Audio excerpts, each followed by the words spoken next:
Salibonani, sesihlangene ngogwalo lwethu oluthi uMama Liqhawekazi isahluko 10. Esivandeni sikaNadamu uthola kuluhlaza tshoko, kwesinye isikhathi uphekela khona ngoba ethi ufuna ukusebenza aqede lingakatshoni elamhlalokho. UNakadamu wabusiswa ngumfana oyedwa uDamu lamankazana amabili. UDamu wabizwa kwelabokhokho esaselijaha, wahlamukelwa ngabangane bakhe bamgwaza wafa bembangisa intombi. Amankazana ngoSipho Senkosi loNomakhosi abendele khonale eNkayi. Kukhatshana eNkayi kuyagadwa ukuze uyefika khona. Yikho kunzima ukuthi abazukulu bakaNadamu bazemvakatshela lapha eKhambi. Wathaba mhla uMasibanda emtshiyela abakhe ngoba isizungu sahle savalelisa ekhaya. Uhlala ehleka labazukulu bakhe abatsha njalo esivandeni usehamba nxa besesikolo kuphela. Kunengi akufundisa abantwana laba ngempilo jikelele. Bahlezi bonke khathesi emkulwini bagqagqele iziko njalo sebedlile okwantambama. Izisu zibuntantanana. Gogo, lamuhla kawusetheli inganekwane na? Kubuza ekukhareni kusondela eduze kukagogo uNakadamu. Gogo, mina kangifuni inganekwane lamhla. Ngifuna usihlabelele ingoma zasendulo. Kulaleyana okuyihlabela izolo ethi kudala kwakunganje umhlaba uyaphenduka. Ngifuna ukwazi kabanzi ngoMambo leNkosi uMzilikazi. Lokho kungangisiza kakhulu ezifundweni zami zehistory. Kungenela uThando aqagwe ngumbekezeli esithi hayi Thando, thina sifuna inganekwane vele. Izolo ugogo uthe uzasithela wona kodwa kasazange akwenze. Thando, kutsho usudliwe imfumba mfana wami, ngoba laba babili wena uwedwa. Ezomdabuko sizakhuluma ngazo kusasa. Lamuhla ngizalethela inganekwane emnandi kakhulu. Nxa ngiqeda ngifuna lingitshele ukuthi lifundeni, liyezwa? Utsho uNakadamu ehleka. Bathule bonke lapha sebelindele ezimnandi ezivela kugogo wabo. Kuthiwa kwakukhona aqale uNakadamu, Xosi batsho bonke kanye kanye. Kwakulondwangu loMvundla, babezwana kakhulu futhi bengatshiyani. Ngelinye ilanga inkosi enkulu okunguSilwane yabamema edilini layo elikhulu, yabathembisa ukuthi ozagida kakhulu kulelo dili izamupha umvuzo omkhulu. Yathi ngaphezulu kwalokho uyabe ezahlala endlini yenkosi okwensuku ezilitshumi esidla umathanda. Zaba mnandi ke lezo ndaba endlebeni zikaNdwangu loMvundla. Babesazi ukuthi endlini yenkosi kudliwa ezifela emlonyeni kuphela, njalo nxa usendlini yenkosi uyabe uphakathi komhlane lembeleko. Lwafika ke usuku olukhulu olwedili. UMvundla wavuka ethabe emanzi te, kodwa uNdwangu wayebune njengembali eswele amanzi. Wayebambe isihlathi, amehlo ebomvu gebhu. Kwamangalisa kakhulu kuMvundla ukuthi kungani uNdwangu edanile khona kulusuku lomthimba. Wasebuza esithi, Ndwangu, kungani ungajabulanga lamhla thina simenywe emthimbeni wenkosi? Kawuzithembi yini? UNdwangu waphendula ngeliphansi wathi, Mvundla, angilampahla zokugqoka, yikho okungihlupha kakhulu. Phela ngizakuba inhlekisa emzini wenkosi. UMvundla wathi, ubala lolo, ngilempahla ezinengi mina ezatshiwa ngubaba, zizakulingana. Thatha nansi isudu. Wathaba kakhulu uNdwangu esizwa lelo. Bageza ke uNdwangu wasegqoka isudu ayeyibolekwe nguMvundla, waba muhle okwamagama. Baphuma sebeqonde emthimbeni, bathola zivele sezigcwele ezinye izinyamazana zonke zaziwufuna umklomelo. Waqala umdlalo, zangena esitikini ezilamawala, zagida kwaze kwaqhamuka izicathulo. ONdwangu lomvundla bona babelokhu bezihlalele bebukele. Zagida ezinye izinyamazana zaze zadinwa zahlala phansi. Kwangena-ke ONdwangu lomvundla, benza ukudla kwamehlo. Wayephiwe enyaweni uNdwangu, ngakho wayegida aze ahambe ngamadolo. Kwaba nzima kumvundla, esehwatshe ulimi phandle esedinwe. Wagcina esiyahlala phansi laye. Abantu baqala ukuthanda uNdwangu bonke sebembuthanele. Le nkosi uSilwane imbala yayisikhonapho. Kwathophela kumvundla, waqala ukuba lomhawu-ke. Wasondela wathi, "Ndwangu, Ndwangu, ngicela ibhatshi lami." Walikhupha uNdwangu, kodwa kamanga ukugida. Wazonda kakhulu umvundla, wagcina ecela isudu yakhe yonke. Wasala esenqunu uNdwangu, waphuma esebaleka eselenhloni.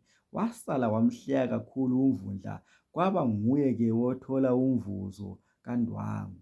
Yikho lapho eyaphelela khona inganekwane basuku. Umvundla ulomhawu, kasoze angene ezulwini gogo. Wadla amandla kaNdwangu phela, kutsho umbekezeli esehlengezela inyembezi. UKaren usehleka kakhulu, akhulume esithi, "Mina ngifuna ukufana lo mvundla, yikho ngizadla mahhala." Eseze ephuma inyembezi zokuhleka uKaren, bachazeke bonke kakhulu. Sekusebusuku, umkhathi usumbozwe ngamayezi, umdali usengabakhumbula lamuhla. UNakadamu acele uThando ukuthi abakhulekele andukuba bayelala. Enze njalo qede baqonde endlini yokulala. Besasendleleni lukhale ucingo lukaNakadamu aluphendule esithi, "Hallo, ngugogo uNakadamu waseKhambe ohlala esigabeni sakoMkuze. Wena ungubani mntanomntanami?" Bafe ngokuhleka oThando, phela ugogo wabo uvele azichaze kube sengathi ukhuluma lomuntu ambonayo. "Mama, nguMasibanda, linjani labazukulu bakho? Ngafika kuhle eGoli sibili, futhi-ke okumnandi ezijabulisayo ukuthi sengisebenza.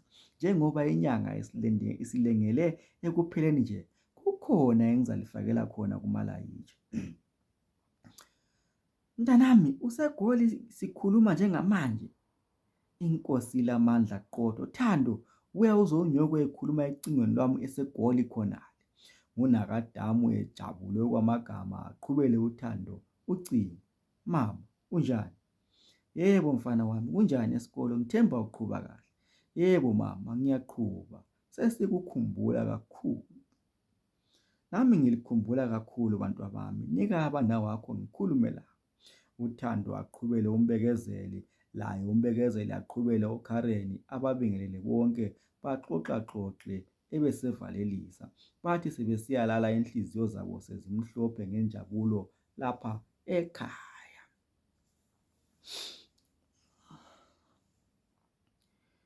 Ngelilandelayo, oMampofu loMamathe libaphumele bekhuleka kuNakadamu ilanga. Bahlose ukumthola engakayi esivandeni sakhe, phela izolo bafice engekho sekubetha umoya. Abamukele uNakadamu ngokuthi, "Bantwabami, lize lingene lapha ilanga liphuma kutheni? Sengibotshiwe yini? Phela kangisalazi lina." Kubuza uNakadamu emangele, abaqhubele izigogo ukuze behlale. "Gogo, kasihlali thina, sivele sijahe ukuya emfuleni. Besize kulimukisa kuphela, nanko okunceba indlebe ngowakho. Gogo, abantwana laba bakhalalwa nguyise, khathesi bekhalalelwa ngunina. Ungubani wena ogcina izibi ezilahliweyo? Limuka gogo, sisakufuna uphile thina. Abantwana laba balokufa phakathi, bayabanga." Kwala loMagwaza inyanga yeqiniso, watsho ukuthi umuntu ozagcina abantwana laba kasoze aphile ngoba kulenkulumo eziningi ngabo. Kuthiwa uyise wabo uqobo kalunganga, ulomuthi omubi owabanjwa ngumathuthu wahle wabaleka. Lo Masibanda enje wabona kungcono acele ezinyaweni abalahlele kuwo. Ungabovuma ukwenziwa umgqomo wokulahlela izibi, uzazisola gogo. Kulandisa esimamathe sivule amehlo amakhulu. Kanti yena ngumfazi onjani ofeba kuze kube kathathu? Abanye abafazi babolile gogo. Ungezwa kuthiwa ufuze umasipanda uyabe uthethisiwe ngenhlamba edlula zonke iqiniso gogo. Yekela ukuzakhela izitha endaweni. Abantu bonke, abafazi bonke lapha esigabeni bathi nguwe wawuvalela umasipanda lendoda endlini, yikho umgcinele abantwabakhe. Abantu bathi abasakuthembi esigabeni, ikakhulu abomama. Bacabanga ukuthi lumuzi ngowokuphingela gogo. uMaSibanda akathathe abantwabakhe abahambise kuyise. Izakhamizi zonke zifuna ukumbona lowo baba olesibindi sokuchitha umuzi wenye indoda. Kugcwalisela uMampofu eqakeza izandla. Bantwabami, nxa ngizakhela izitha kulindawo angithi yizitha zami, kulungile. Abantwana bakaMaSibanda kangisoze ngibalahle ngoba bamsulwa. Ukuthi uyise uyabaphika kwatsha umsobho kwasala amaqatha, angingeni ndawo mina kukho lokho.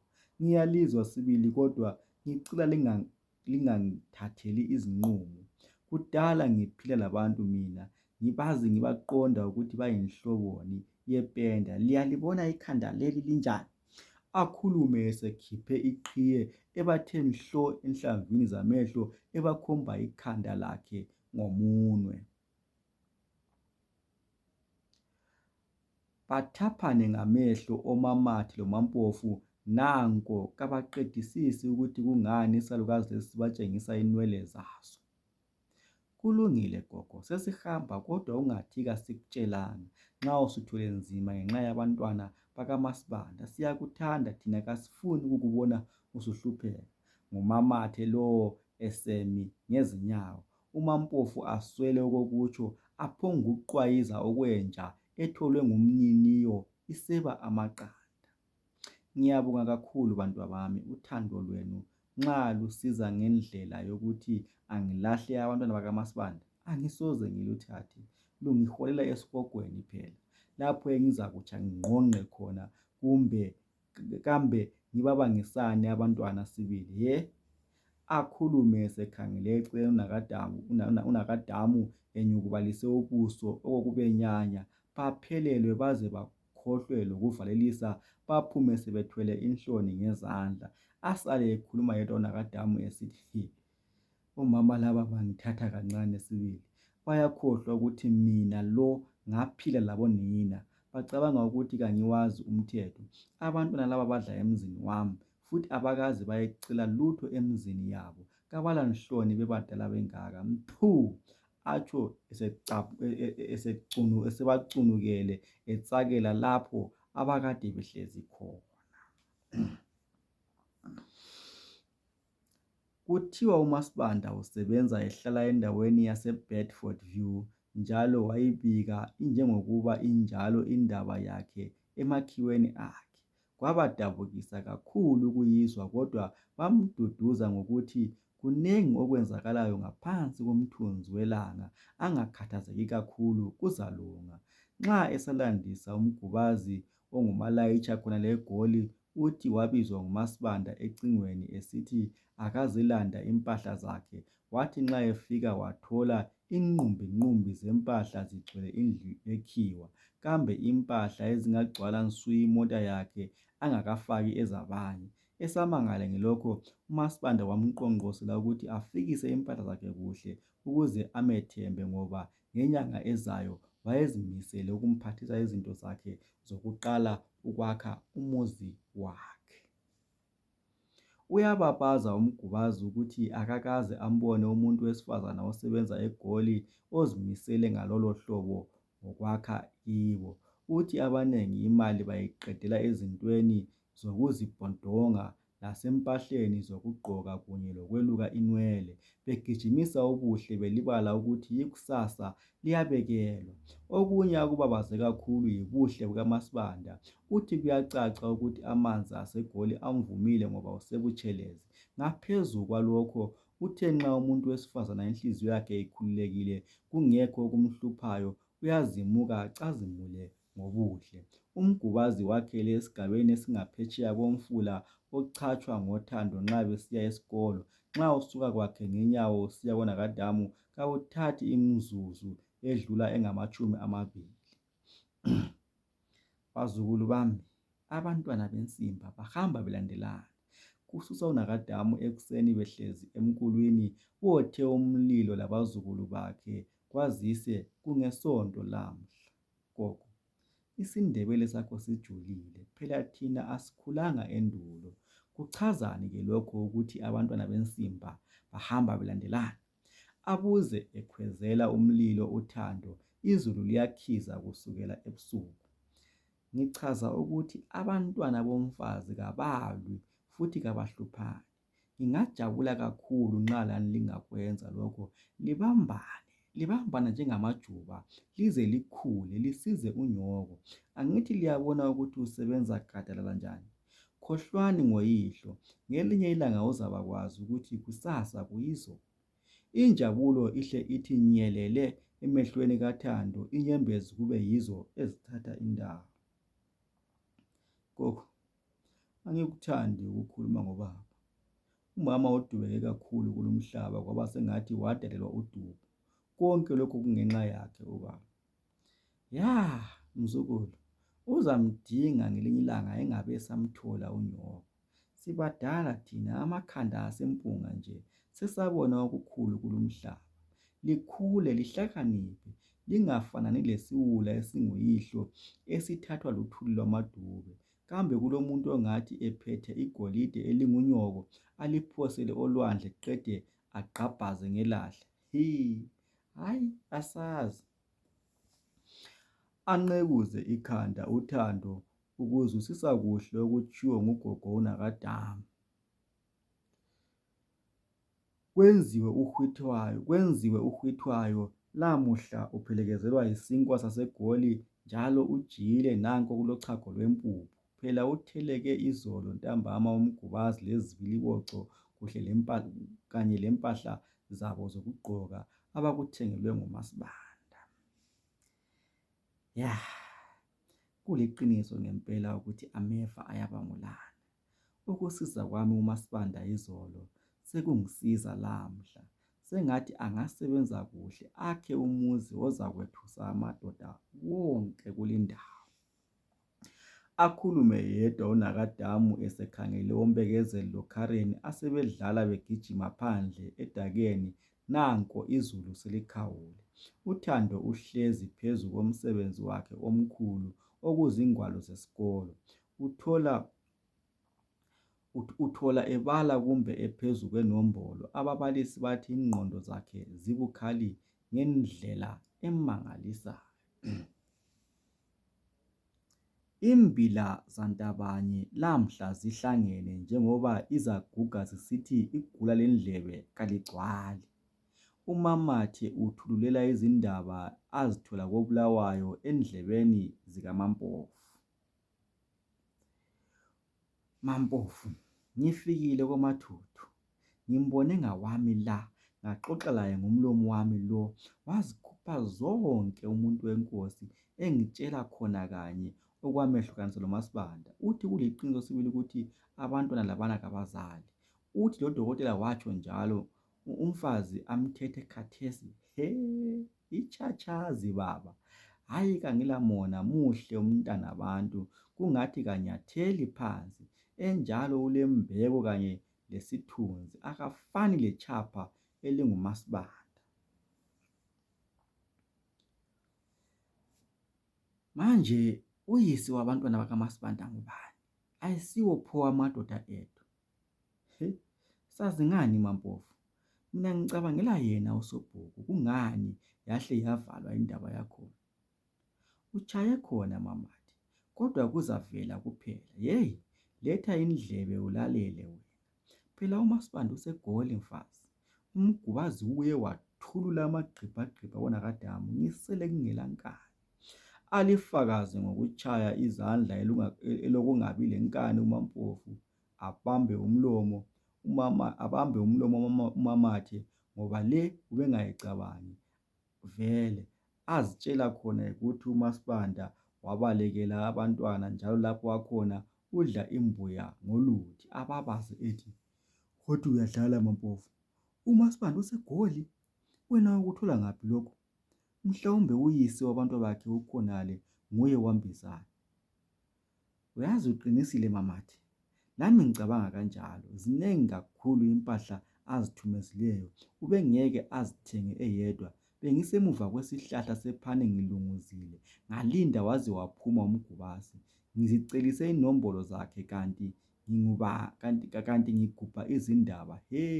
Ngiphose ngawela phansi nxa esithi ubezeletha impahla zikaMaSibanda.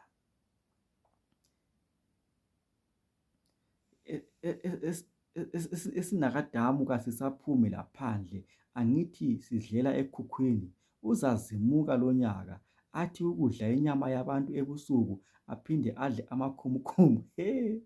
Kuqhuba uMampofu, baphubuke ngohleko. Umhobholo usubaphethe, sebebuhlungu ngokuthi indaba uMaSibanda eseseGoli njalo kukhanya kumhambela kuhle. Kazi wabonelani kangaka abamzondela yona, kwazibona sibili. Banakane kabanzi ngokubophela uNakadamu amangqina enyathi. Yebo, kumele bamesulele konke okubi. Abaziyo bathi umona usuka esweni. OMamathe loMampofu sebezigayile izibozi. Namuhla abantu bagcwele koNakadamu bathi kumele axotshwe esigabeni. Bathi kumele axotshwe esigabeni ngoba kutholakale unyawo lwendwangu lokhakhayi lomuntu esibayeni sakhe.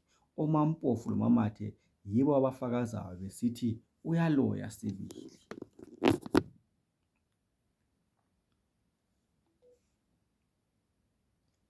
Kakhandwe ngamatshe umthakathi wezigodo lo.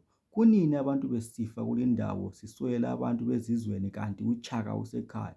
Wena gogo, kumele uchaze ukuthi lukhakhayi lukabani lolu. Kukhwaza uMpiyabo, esinye sezakhamizi zakulindawo.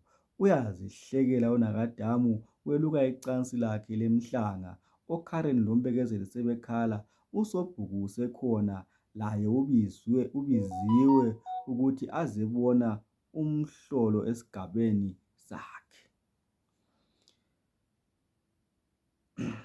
Unyawo lwendwangu lusebenza kakhulu ukucupha amabele emasimini abantu. Kutsho ukuthi kasivuni kanje kungenxa yakhe lugogo. Sobhuku lumuntu kufanele aphume aphele esigabeni sakithi, asisamfuni thina, kutsho uNyoni elahla izandla.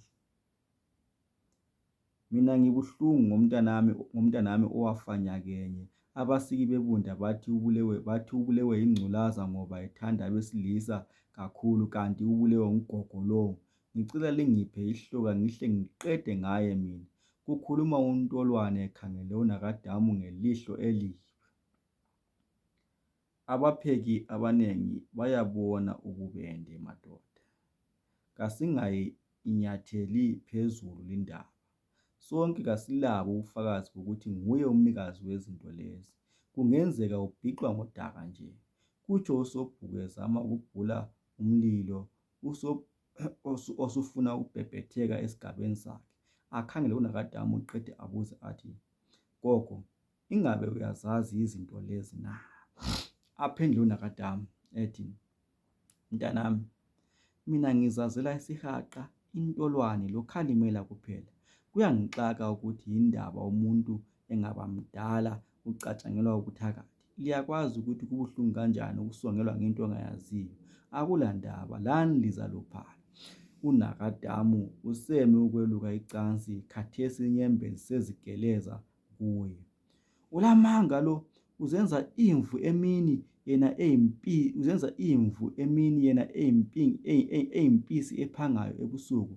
Kalimboni ukuthi ukhala ngelihlo elilodwa? Sobhuku, singekela ukuthatha inyathelo lamuhla, sizakufa siphele du kulindawo, siqedwa ngumuntu esimbambe ngezandla saphinda samyekela. Lizathi ngatsho, kutsho uMpiyabo esebhubhudla amagwebu ngenxa yolaka. Mpiyabo, usungisobhuku wena, usungisobhuku yini?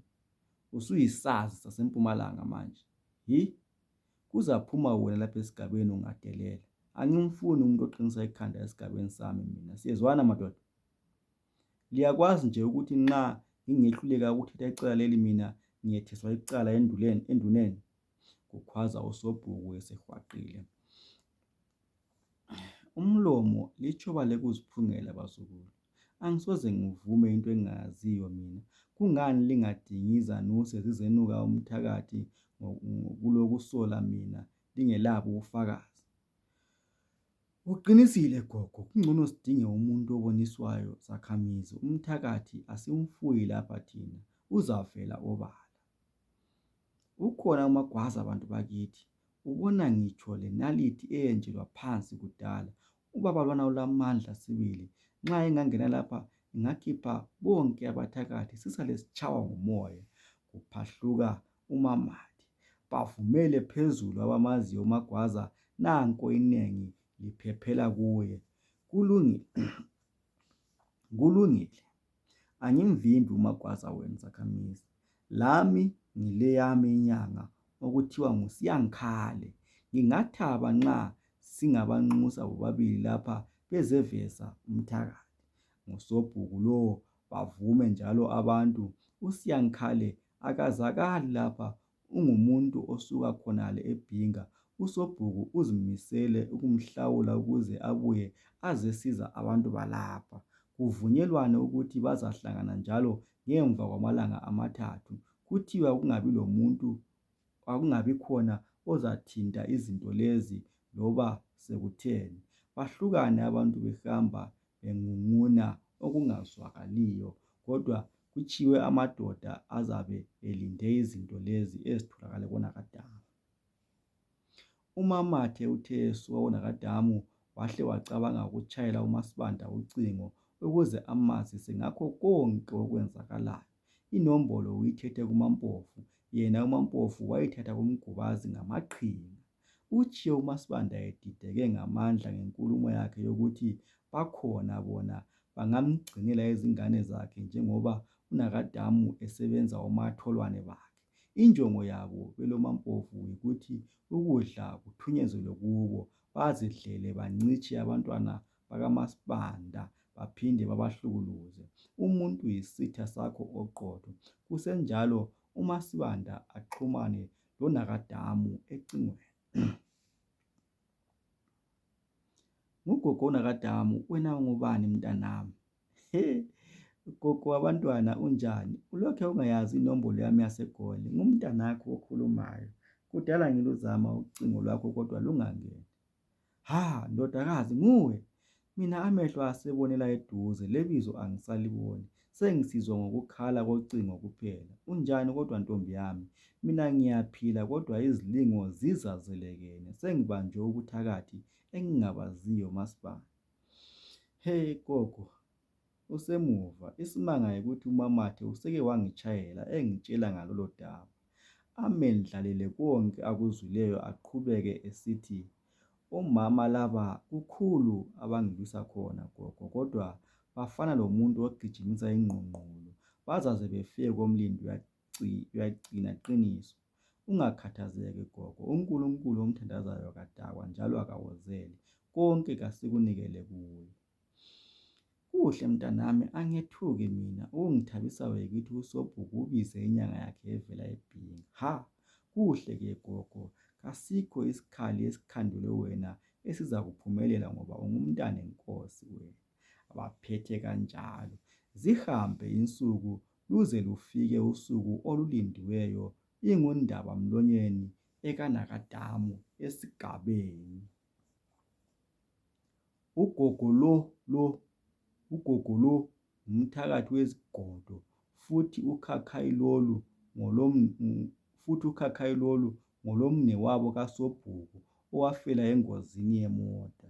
Wayethakathwe nguye lugogo efuna ukhakhayi lomuntu. Ukhakhayi lomuntu lulamandla amakhulu, ulusebenzisa ukulalisa abantu nxa ethakatha. unyawo lwendwangu lona ucupha ngalo amabele emasimini abantu. Ngabe umthetho uyavuma, besizamgongoda aqede atshiswe, umlotha wakhe uyelahlelwa emfuleni ogelezayo ukuze angaphindi abonakale. Mina uyanginyanyisa lumthakathi ngiyinyanga," kutsho uMagwaza aqede akhafulele uNakadamu emehlweni. Uselokhu eyobayoba efake ezakhe ezokwelapha. Inwele sezisukuma ebantwini nxa besizwa izigigaba ezingaka. Abahlezi eduze kukaNakadamu baqhele ngamunye ngamunye sebesesaba. USobhuku uthule sengathi akezwa lutho. uMagwaza ukhulume kanje ngoba esenzela ukwethusa azondise uSobhuku. Ebesekhuluma ekhangele kuSobhuku esithi, "Wena Sobhuku, wena unje, uyalandela lawe. Ngibona ilembu elibomvu elifakwe emuva laphambi kwakho. Khonapho eceleni kulegodi okumele ulale kulo. Ilembu lelo litsho igazi, igodi yilo ozalala kulo. Ungabe usavuka futhi. Konke lokho kungenxa kagogo lo oseqede abantu abanengi esigabeni." "Makabulawe!" kutsho abantu kanye kanye sebegave ulaka baqale ukuxokozela. uMampofu athi, "Nguye futhi owachitha umuzi kaMathuthu. Indoda eyalala loMaSibanda babehlangana emzini wakhe. Sicela uSobhuku asikhiphele yena ngokuthula. Kasifuni ukuchithekelwa yimizi thina." Bavungame abanengi behambisana laye. Kusenjalo asukume uSiyankhale.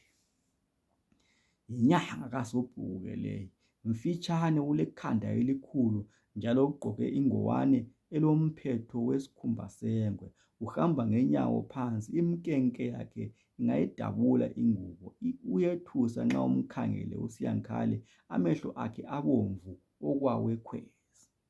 Abhonge njengenkomo, abantu bathule zwi.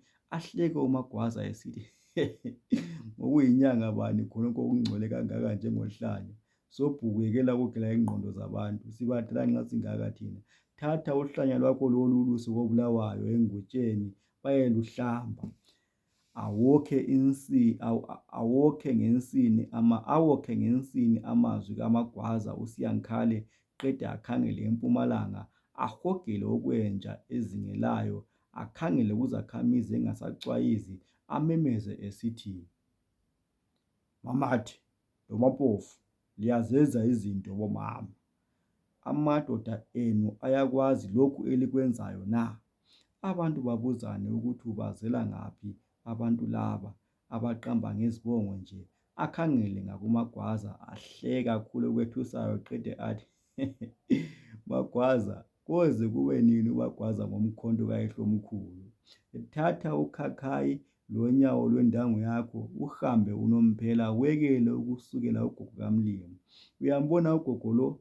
Akayazi ngitsho impande. Uzifanela lesiphofu. Phambili kwakhe ngibona iBhayibhili kuphela, yilo alaziyo.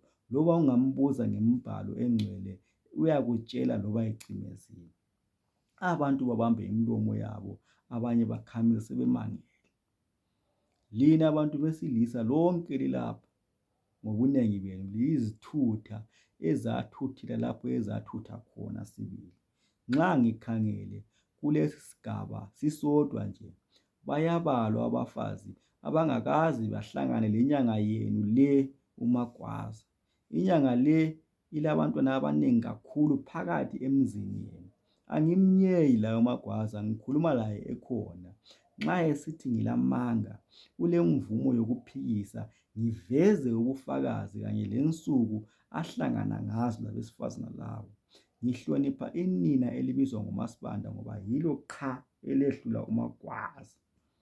Kuqhuba uSiyankhale, inhloni zithi gubha ebantwini bonke abalapha. Nanko sebembulwe amambatho bengalindelanga. uMagwaza usefana lenhlanzi etshelwe ngamanzi. Kambe uzaphikisa athini ngoba lo muntu uyihlaba esikhonkosini nje? Ngilamanga yini Magwaza? Ungangekeli ngikusukela, phela ulelungelo lokuphikisa uzifikele. Ngiqhubeke loba cha? Kubuza uSiyankhale. Selimtshonile emini uMagwaza. Mamathi, ngosuku Engakaqedi uSiyankhale uMagwaza ahle ambambe umlomo esithi, wo Siyankhale, ngiyaxolisa mfowethu, sizinyanga sonke nje, asingavezi imfihlo yethu emphakathini.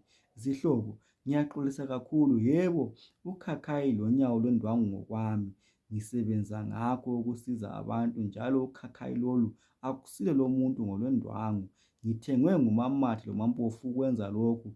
Bathe uNakadamu nguye odingela amadoda abo abafazi, bafuna ukumkhawulisa. Ngicela uxolo, angisoze ngiphinde ngivume ukuyengwa ngabantu. Kusukela lamhla ngizathobela amadlozi. Ahleke uSiyankhale, abantu sebebambe amakhanda. UMampofu noMaMathi sebefisa ukucela engqineni ngokuyangeka. Lo Sobhuku sehleka kuze kuvele lo Mhlathi. Linyanga yaseBhinga wayitshengiswa nguyise, ayidlalelwa futhi iqiniso ilikhupha njengoba linjalo. Ukuze singachithi imizi eminingi, khuluma iqiniso ke Siyankhale, khuluma iqiniso ke Magwaza ngoMaMathi noMampofu. Abantu sebevule amehlo amakhulu balinde izindaba. Amadoda ake avumela abafazi babo ukuthi baye kwaMagwaza asezwakala ngokunxapha kuphela. Asazi kumbe lamhla kuzalalwa yini emzini yabo. Agagaze uMagwaza, amadoda alezibindi aqale ukuqamula imithando yengalane kaNakadamu. Omunye usedobhe umgigo semhahayela. Akubone uMagwaza ukuthi lapha usengafa ayelahlwa. Athi nyawo ngibeletha, efohla ethangweni lomuzi esibathela. Kusale sokuyimbombo lapha, abanye besithi makalandelwe ayetshiselwa endlini. OMaMathi loMampofu sebekhala ezimathonsi bethwele imikhono ekhanda. Nanko iqiniso livele obala ngabo.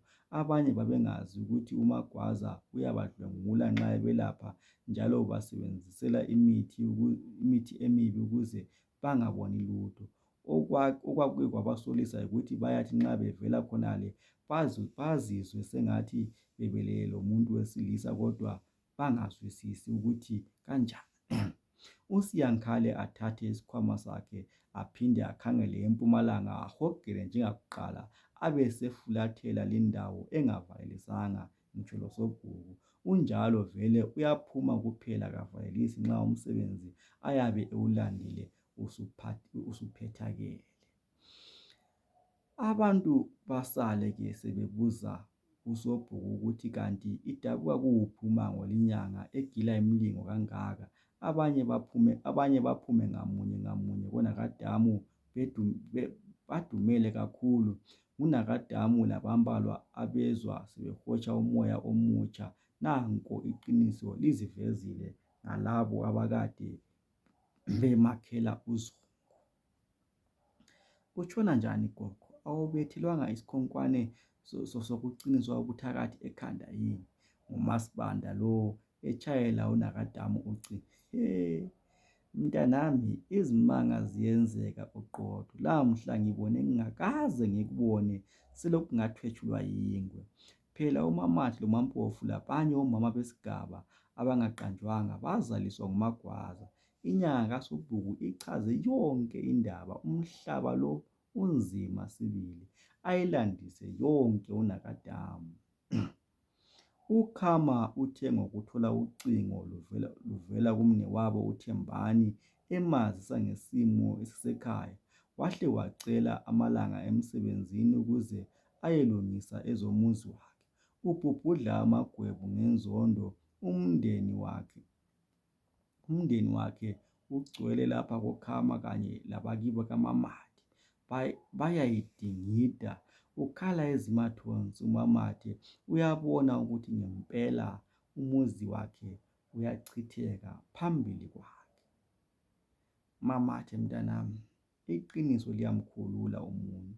Likhulume lonke ukuze sikwazi ukukhulumisana labakwenuzana. Sonke sasikhona mhla echaza uMagwaza. Ukuphika yikuzihlaza, njalo eqinisweni kayikhabi izibaya zombili mntanami. Ngoyise uMathi lo. Yebo baba, eqinisweni bengihamba kwaMagwaza engazi ubaba uKhama ngoba ngizama ukusiza yena. Ngakho ngaqala ukuya kuMagwaza ngisiyazamela yena ukuze aqine. uMagwaza waqala efihla ukuthi ulala lami kodwa ngokutshova kwezikhathi wagcina engichazela esithi wenzela ukuqinisa ubudoda bukaKhama. Kwaqhubeka ngazithwala kwaze kwaba kabili. Ngiyaxolisa kumyeni wami, angisoze ngiphinde ngikwenze lokho. Ngizahlala ngithembekile kuye. Izolo liyenjelwa babaKhama, wangilobola wena. Mthakathi oluya libalele ilanga ngitsho lasebukhweni bezinja. Mthu, uyangenyanyisa mamathi. Ukungazi kufana lokufa. Ngazenza mina ngokuthatha ibele lendlela ngilifake emzini kababa. Umfazi ongeneliswa indoda eyodwa njengenja. Mamathi, phuma uphele lezinto zikaMagwaza kulumuzi. Kangifuni lakulithi tshazi. Ngiyabonga ukungazisa ukuthi kangisiyo ndoda. Phuma khathesi, angifuni ukuyafela ejele sengikuhlahlele ngehloka. Baba mathi, inkomo emnyama kanye lembuzi emnyama kukhona esibayeni. Lokho kutsho ukuthi uMamathe mina kangisamfuni. Atsho lawo esemubi ebusweni uKhama qede asukume aphume ehweda abatshiye bebuthene benjalo. Isiwuchithile umuthi inkonyane. Thina akukho esingabe sisakutsho. Siyawathobela amazwi kamninimuzi. Mathe, thwala imuli yakho liphume liphele njengokutsho kwakhe. Nxa kuyikuthi uzaguqula ingqondo uzabuya ezencenga uKhama. Kutsho uSobhuku egcwalisela. uMamathe useqhinqa isililo. Kunzima ukwamukela ukwaliwa yindoda kodwa umzenzi kakhalelwa umenziwa. Usekubona khathesi ukuthi inxeba lendoda kalihlekwa. uMamathe aqale ukuqoqa ngokwakhe emantolonzima bamncedise ukukuthwala abangakibo. Inyawo zabo zigcwale udaka sebehamba. Ihlazo elingaka kowesifazana osemdala pho. Kunzima. Isahluko sethu 9 siphelela lapha. Lapho ke sesilinde isahluko 10. Ugwalo uMama Liqhawekazi ulotshwa uPhathisani Dube. Asilayikeni, sicommente, sishare. Kulokhu ngiyacela kakhulu kanti singayeqi ama-advert. Ma kuthe kwangena i-advert phakathi, yiyo indlela esithola ngayo amasenti. Ngiyabonga, ngilithanda kakhulu.